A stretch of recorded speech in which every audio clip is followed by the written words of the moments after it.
bitta tanishimiz, hamkorimiz shu onkologiya bo'lib qolgan edilar. Yo'g'on ichakdan men ularga bitta olib bordim. Ko'rgani bordim, olib bordim. Shuni ichsangiz, yana bilasiz-ku, bu o'sha paytda biz onkologiyaga ehson qilardilar, Gavhar Talipimda foydasi juda katta deyishardi deb ularga bitta tashlab keldim, ichib ko'ring deb. Ertasigayoq menga qo'ng'iroq qildilar-da, kecha menga nima olib keldingiz desalar, qo'rqib ketdim to'g'risi. Men olib borgan ovqatim esimda, karantina umuman esimda yo'q. Baliq deyman.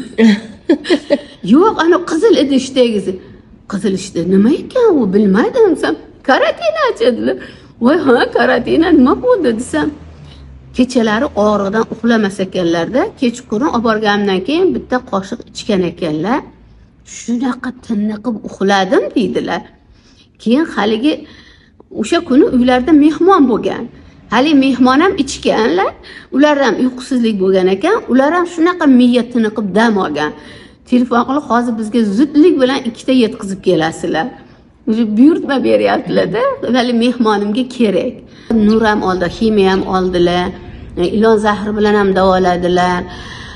Har qanaqa nimaiki davo desa qildilar-da, lekin aytdilar, karantinani bu darajada kuchli ekanligiga yana bir bor amin keltirdim. Men esimdan chiqarib qo'ygan ekanman karantinani.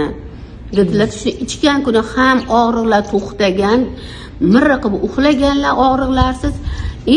Shunda ichimdan tushayotgan musorga yoqa ushlayapman. Shuncha narsa ichib, shuncha narsali davo qilib, bunaqangi tozalov bo'lganini ko'rmagan edim deb yana 4 ta olib ketdilar keyin.